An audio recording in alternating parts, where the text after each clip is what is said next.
Well, thanks very much. It's really a pleasure to be here. My wife, we were talking right before I left, and she said, "What do you know about minimum wages in China? Why do they invite you?" And I said nothing. And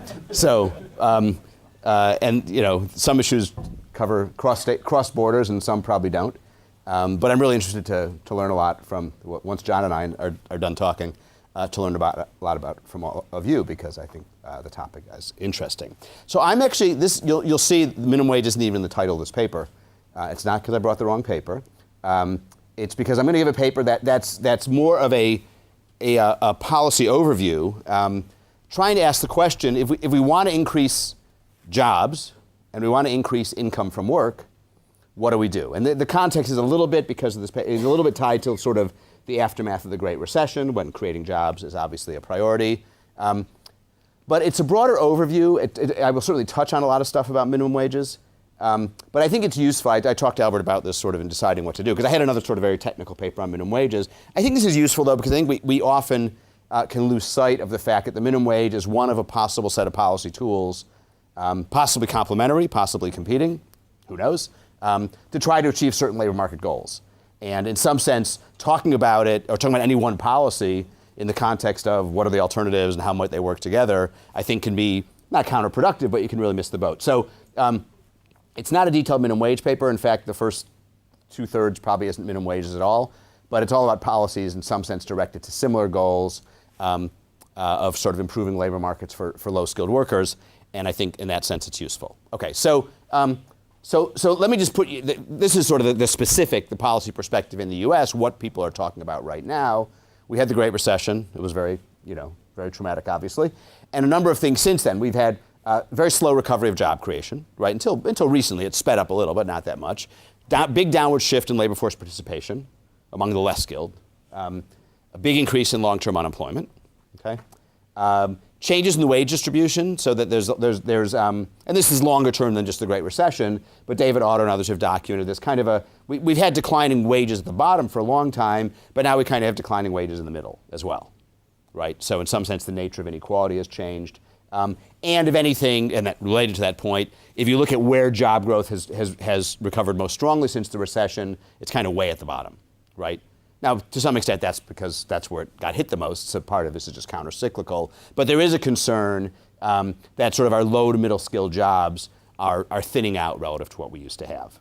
Okay, so those in some sense are the problems we're trying to address. And obviously, when people talk about the minimum wage, they try not to talk about this for obvious reasons. No one really thinks they create jobs. Well, a few people. That's not really the debate, though. Obviously, these two things people talk about a lot, right? The longer-term growth in inequality and its apparent exacerbation recently. Although you should keep in mind that when people talk about the real extreme changes in inequality in the U.S.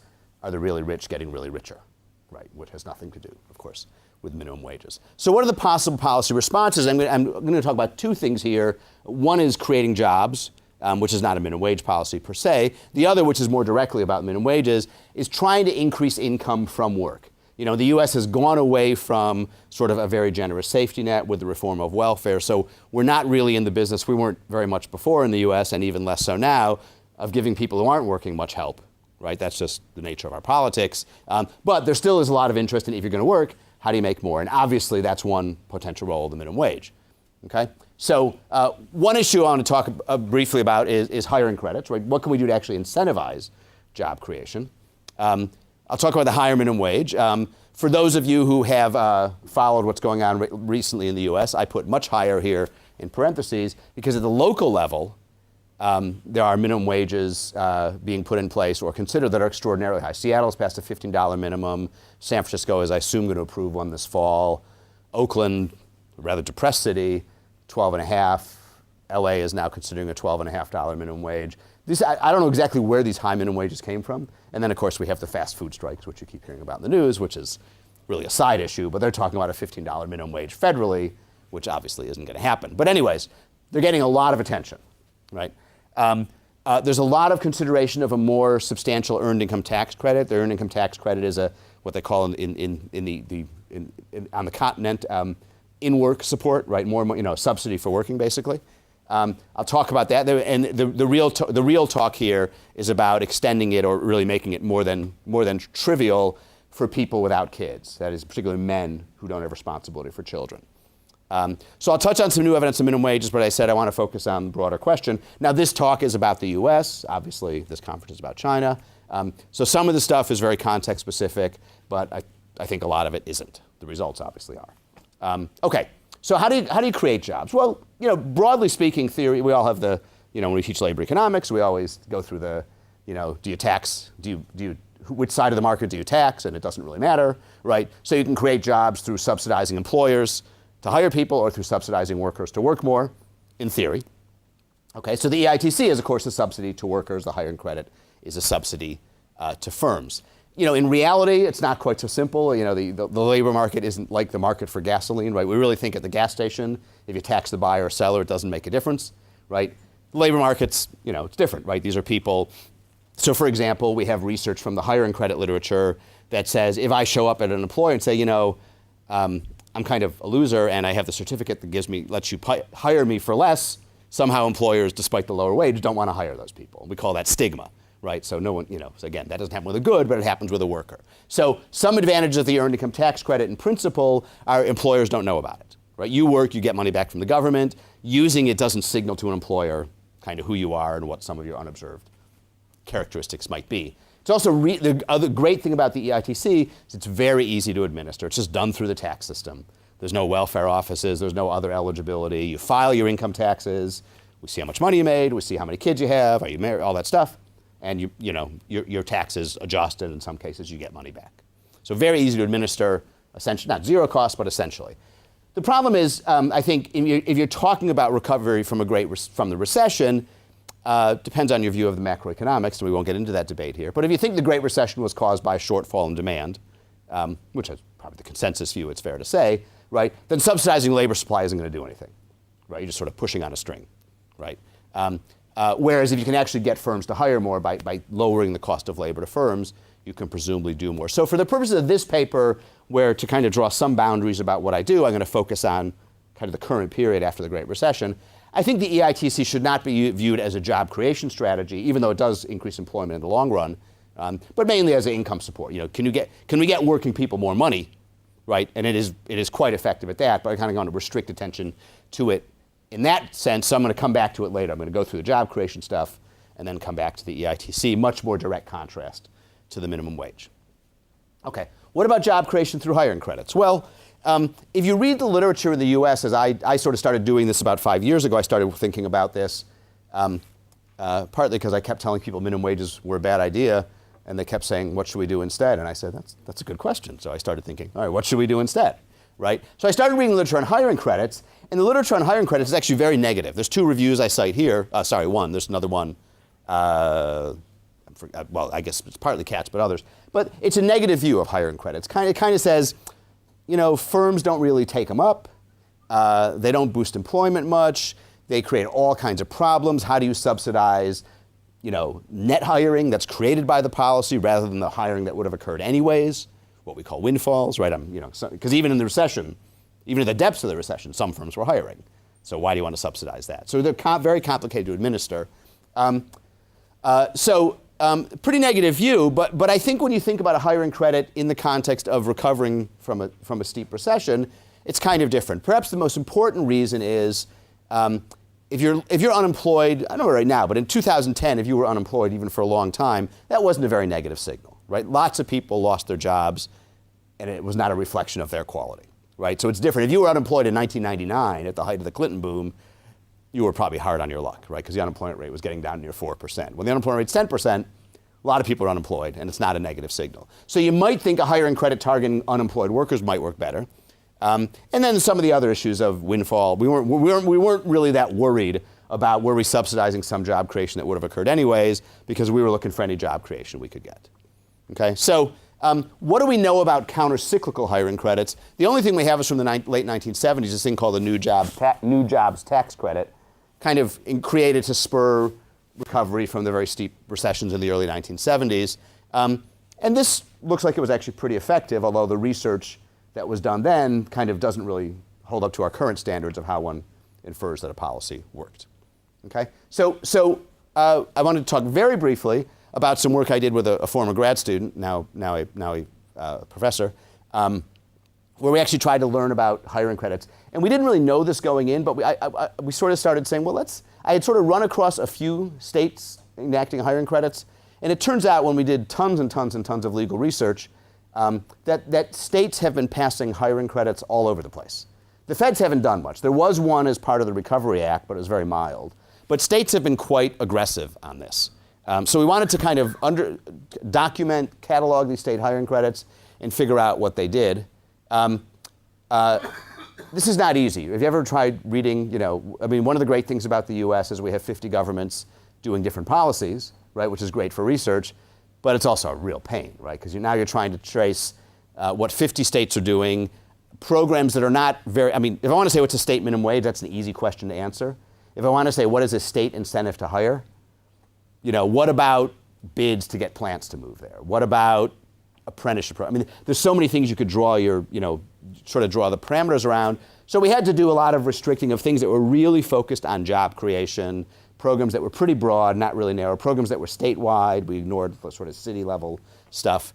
Kind of a mess and a lot of work, but eventually we could classify a lot of hiring credits. And just to give you a sense of, here's the entire time series of hiring credits. This is just the number of programs enacted. So some of these are expired or repealed. And you can see that in this sample period, 147 different hiring credits get passed by as it turned out, 45 of the 50 states. And you can see sort of a flurry of activity. There's a lot here, but there's also a lot during the Great Recession and after the Great Recession. So there's actually a lot of policy action going on here. I'll skip that. We estimate this isn't a seminar in this paper. We estimate sort of a fairly standard panel data model with the right distributed lags and lots of controls for all kinds of other things that go on at the state level to try to estimate the effects of particular kind of hiring credits. We look at about 15 different kinds. This table just highlights the ones that turn out to be most important.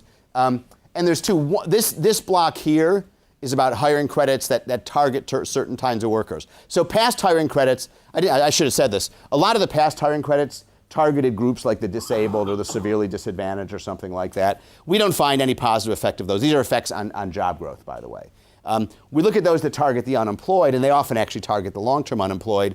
And you can see some pretty big, you can see some numbers. You don't know if they're big because I haven't told you what these mean. But what do these mean? If I enact a credit, this 0.0084 means if I enact a hiring credit targeting the unemployed, then 12 months later, employment is 0.8 percentage points higher.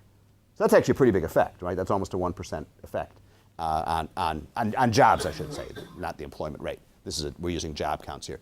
The other thing that matters a lot is what's called recapture. So what does recapture mean? Recapture means if you sort of take a credit for creating jobs and you don't create jobs, the state can come get its money back. Now, I wish I knew more on exactly how they did that, right? It's a little hard to tell. So whether it's happening in reality or it's the threat of it happening, sort of like speeding tickets, for whatever reason, it matters a lot. These recapture provisions make these hiring credits a lot more effective, okay? Which I think is this is one of these cases, this is exactly how they're supposed to work, but we'd be skeptical the governments could actually make this work, but they seem to. Okay, there's also, so that's sort of information from state hiring credits. Then we had this funny thing that happened during the Great Recession. There was the ARRA, the Recovery Act, and one of the things it did was it gave states extra money under TANF, which is our welfare program, right? But it let them use it in different ways, right? And in fact, a lot of states went out and did massive subsidies for jobs, often 100%, 50 to 100% subsidies for hiring. And it was billions and billions of dollars. They ramped it up very quickly. It's a little hard to tell what the long-term effects are, right? But there's been some research that tries to study what happened. It's found, there are a few things. So the subsidies, first of all, were very big. The one thing these credits did, in contrast to past credits, is very broad targeting. Even though this was coming through the TANF program, the welfare program, the states were able to say anyone with whose family income is, let's say, below 200% of the poverty line is eligible. Well, that's a pretty broad spectrum of the population. So they weren't very narrowly targeted. Was it all windfalls? Were firms getting money for doing hiring they would have done anyways? Very hard to tell. There are some surveys of employers which suggest not. And this is just a bunch of, I'll just talk about this very quickly. These are a bunch of little bits of evidence where people, one thing we knew is that take-up was massive. I mean, a lot of people were placed in these jobs very quickly. But there's actually also some evidence that these jobs had lasting effects, right? That actually you were not only employed while you got the subsidy, which isn't magic. If you go to a firm and say, I'll subsidize your wage 100%, you'd expect some hiring to occur. But there was some persistence, and there was some persistence concentrated on the long-term unemployed. So it did seem to help the target population.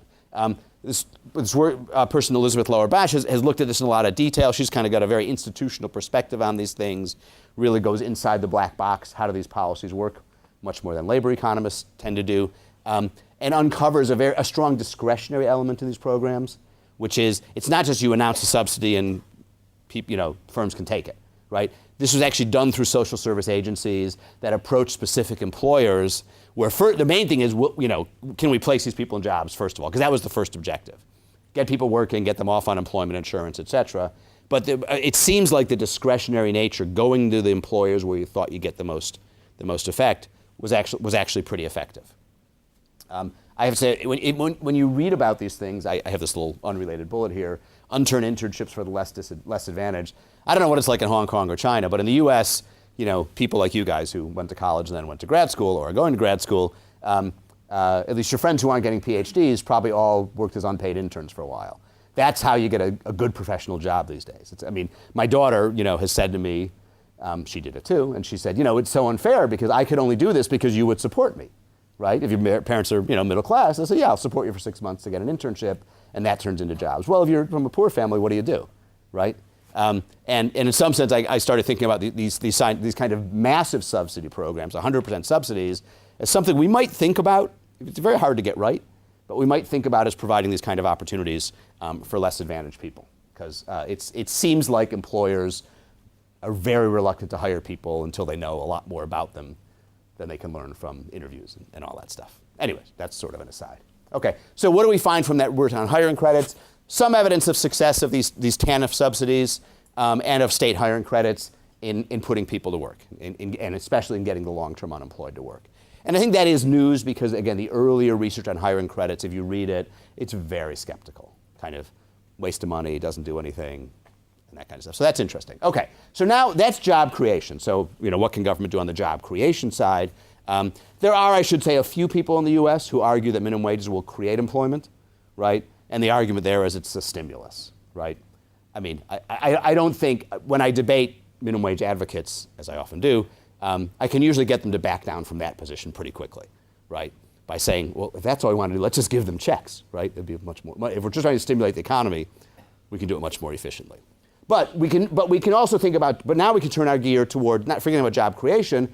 If you are working, how can we increase your standard of living, right? What do we do to get the income of working people up to a level that we find acceptable? I have about 10 minutes, 12 minutes, what do I got? No, if you're not looking at your watch, I'll just keep talking. Okay, so what do we know about the EITC? Okay, we know a few things, and there's a lot of work on this, and it's really almost unanimous. Proven effective at increasing employment, income, and earnings of single mothers, right? Because they are the poorest, the poorest adults in our population who get pretty big subsidies from the EITC. So the EITC now, for those of you who don't know it, is a 40% subsidy to your earnings, right? The maximum you can get is somewhere between, it's about $5,700 right now. So if you're somebody making $12,000, $13,000, it's a lot of money, right? It's a big benefit from the government. I've done work with Washer where we look at state expansions. Just like with minimum wages in the U.S., during the sort of late 90s and 2000s, we had a huge increase in state earned income tax programs that piggyback on the federal program. So that gives us sort of more compelling information with which to identify the effect of the earned income tax credit. And what you see, which is interesting, this is from that paper, what I'm running here is models for the probability that earnings, not income, so this is labor market earnings, right? This is before you get the check from the government, right? So that earnings are below the poverty line or below half the poverty line, which we call extreme poverty. And the EITC is, if you don't have kids, you get almost nothing from it, a few $100s. And what you see here, so these are the models. The EITC kids interactions are really the effects of interest, because that's the relative effect of the EITC on people with kids, because they're the ones who get a lot from it. And negative here means a lower probability the earnings are below the poverty line. And these are different groups: families, single family, female heads, less educated, minority. And you can see these, well, there's not much going on in this column, which we would expect, because these are not low-income families. The other three are low-income families on average. Negatives here, not significant. And once we do extreme poverty, significant negative effects, significantly lower probability that your earnings are below sort of an extremely low level. And what that means is the EITC, even before you take account of the money you're going to get, the check you get from the government, you're more likely to earn your way out of extreme poverty and perhaps out of poverty as well, right? So that's a pretty amazing program, right? You know, we don't have any programs that work like that. We can obviously lift people out of poverty by giving them money, and we do that too, right? But this is a really effective program, and it comes about because it has a big effect on the extensive margin for these women, right? The EITC really brings single women with kids into the labor market, okay? Now, the big policy question right now, the president is pushing this hard, is to expand the EITC for those who don't have eligible children. So as I said, you get around $5,700 right now if you have 2 kids, less with 1 kid. With no kids, you get something like $700. So it's irrelevant, right? It's the same. We can think about it as zero. So what's the argument? Well, one is we've had declining wages for low-skilled men. We all know about that, right? So this is meant to help rectify that. Also, obviously, the same argument for raising the minimum wage. A bunch of benefits are conjectured. You know, if you get people to work more, you'll increase their experience and therefore future wages. So an EITC will encourage some of these guys to work. Low-skilled men have become very unattractive marriage partners, right? Partly because of their low earnings. That's a conjecture. You know, illicit activity is relatively more attractive when your labor market opportunities are so low. So this is kind of comes from the perspective, which I share, that the labor market in the US and everywhere probably has really shifted against low-skilled people. They just can't earn what they used to.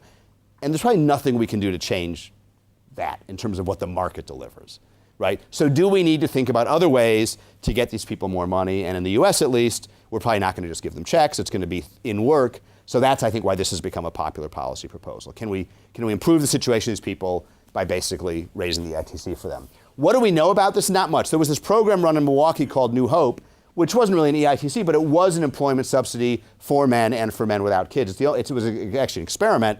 And that program actually shows increased employment earnings and family income among men, right, when you ran a program like this.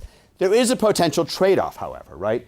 If we put in place a more aggressive EITC for people without kids, we're going to increase their labor supply, presumably, not necessarily, but presumably, and they're going to compete with the other people who we're trying to help, right? So if we most want to help the women with kids, the poor women with kids, and now we encourage other people to enter the labor market, well, what's going to happen to their wages, right? So, you know, economists are fond of pointing out these trade-offs, but they're real. Do we know what will happen? Well, we don't really, because we don't have a childless EITC, but we can run the experiment in the other direction. We can ask what happens to low-skilled, this is childless individuals, less educated minority, less educated single minority. What happens to them when the EITC gets more generous? Okay? And there's very consistent evidence here. Well, the wage effects are negative, not significant. Their employment declines, and their earnings decline pretty substantially. So at least in the other direction, there does appear to be competition in the labor market between the people who currently get a lot out of the EITC and the people who might get a lot if we expanded the EITC for the childless. That doesn't mean we don't want to do it, right? It just means it's not necessarily a free lunch. Now, this is just another piece of evidence. I'll skip that one. That may not be what happens, right? Because if the adjustment is on the extensive margin, we know for single women the adjustment is on the extensive margin. So we raise the EITC, women enter the labor market, they push down wages of low-skilled guys. What will be the adjustment for low-skilled males without kids? Well, it might be that the adjustment is mainly on the intensive margin. And what's the adjustment on the intensive margin to a more generous EITC? Is to work less, presumably, right?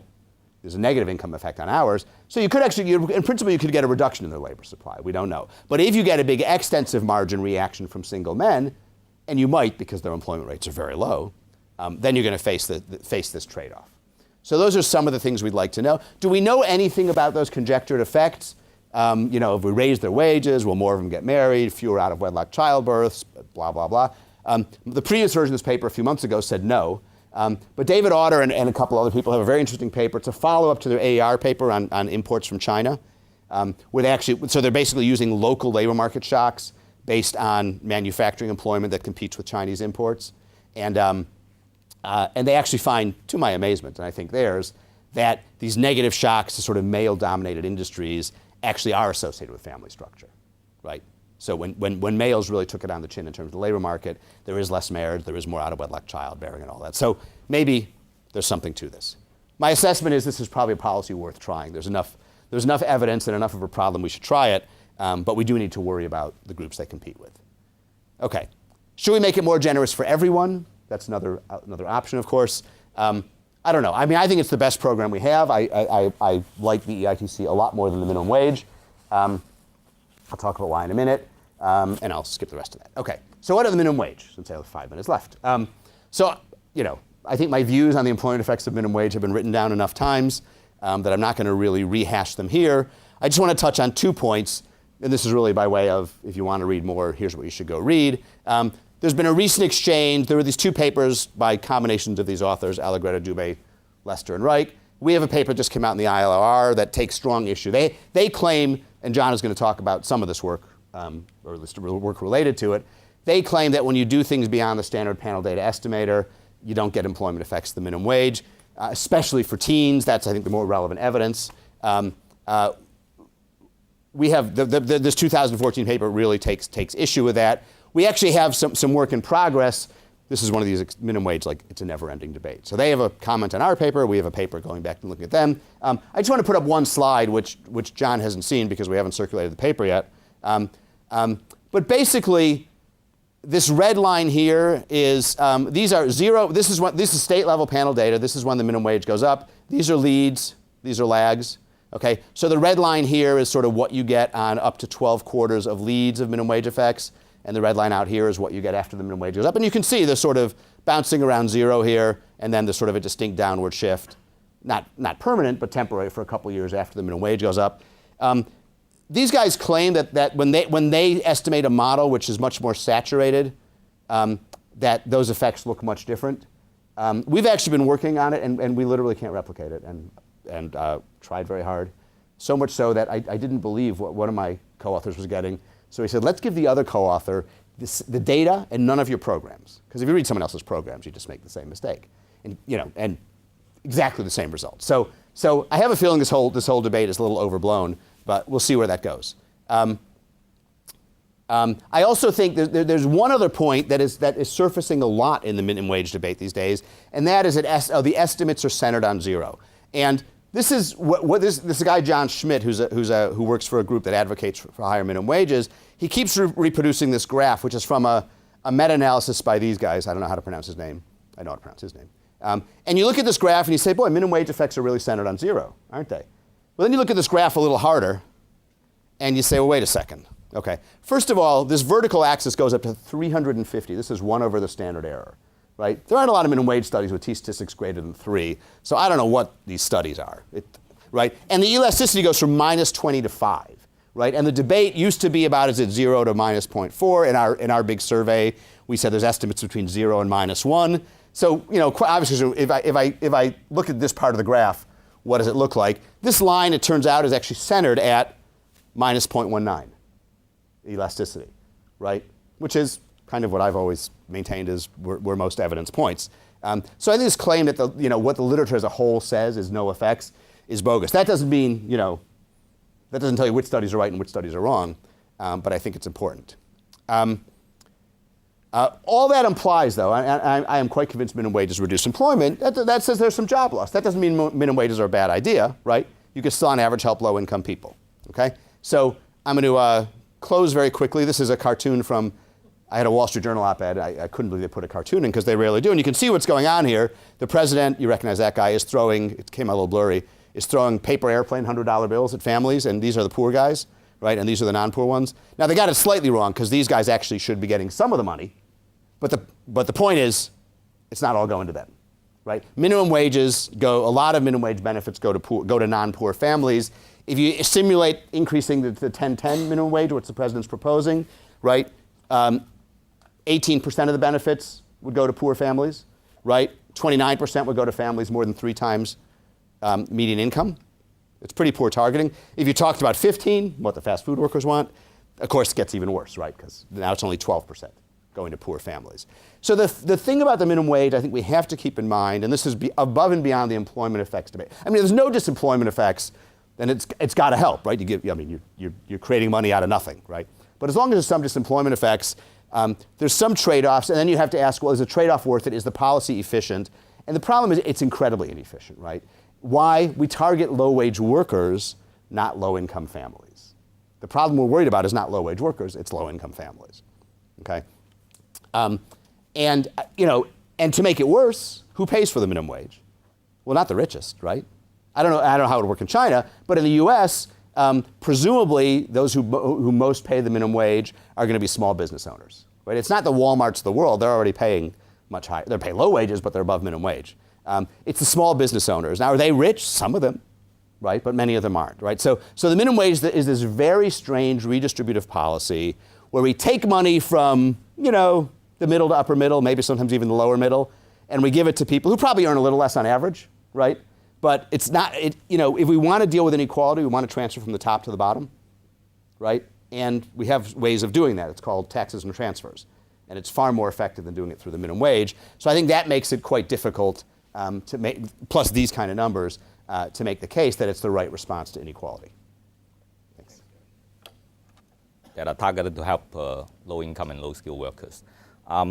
David gave us a summary of a number of programs, including hiring credits, EITC, and minimum wage. And I find myself in agreement with most of what David said about EITC and minimum wage. So I think I'll just focus on the hiring credits. One of the things I like about the analysis of the hiring credits is that he puts into context that the different policies may have different effects in different phases of business cycle. So hiring credits are demand-based policies, which, according to standard microeconomic theory, we don't really care whether we're subsidizing the employers and employees. But in times of like the Great Recession, where there probably is some wage rigidity, there is a conceptual difference between subsidizing employers to create jobs and versus subsidizing workers to join the labor market. So I find that perspective quite interesting. To be sure, David also mentioned some of the standard criticism of, in particular, of hiring credits. One of the more important things that economists have pointed out in the past is that hiring credits are a very blunt instrument. It's kind of like the cartoon that David just put up. It's subsidizing a lot of companies that are hiring anyway. So the way I read the literature is not really that economists are criticizing that hiring credits are not effective, but rather most economists, at least before this generation of new research on hiring credits, were criticizing hiring credits for the fact that they are not cost effective. It's very expensive per job created. And I'll come back to this later. So the evidence examined by David uses a panel data set of state employment levels controlling for a number of things. The empirical strategy is to compare states' employment growth in places with some kind of those programs versus states without those programs.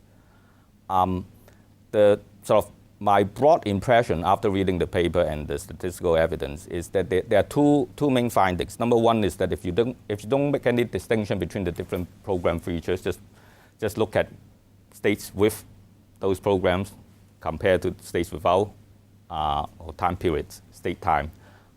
There's not really any substantial positive evidence that they work.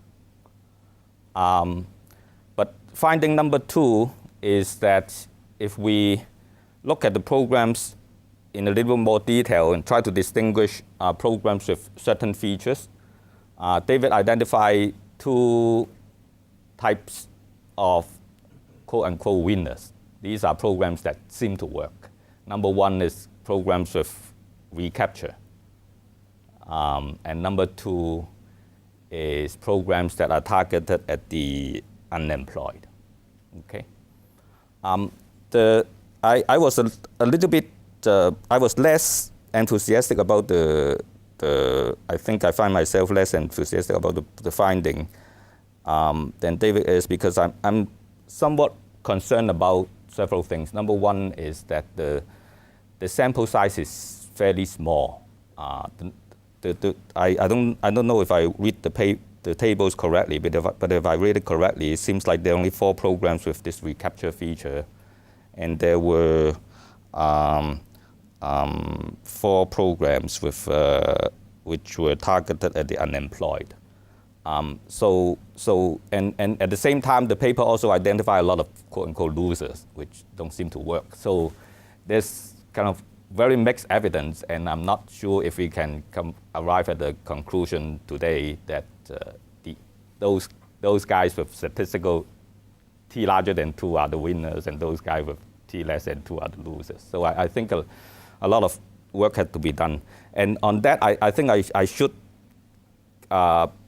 give credit to David, because I think the fact that he was one of the first to come up with the idea that, look, in the recent years there were actually a lot of these hiring credits, is providing us with a lot of research, because the research on new job tax credit basically died out 20 years ago. And now we suddenly have people who had the persistence to bring this back to the academic literature, and also done a lot of groundwork on collecting the data on different, on all the dirty work about the legal aspects and the different policies. So I think it's going to be proved to be a fruitful area for future research.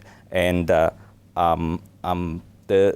thing I worry about is, again, related to the empirical strategy, which is that unlike EITC and minimum wage, which were characterized by a few parameters, the job hiring credits are plagued by a tremendous degree of heterogeneity. The way the program is run, how enthusiastic the local officials are, how generous is the funding, whether they are bundled with or without some other policies. So there's a whole lot of these kind of heterogeneity that may cause different programs to be effective or ineffective. So it could be a challenge to try to tease out these things. But I think David had given us some stimulus to kind of really look harder into this area. So that's all I want to say.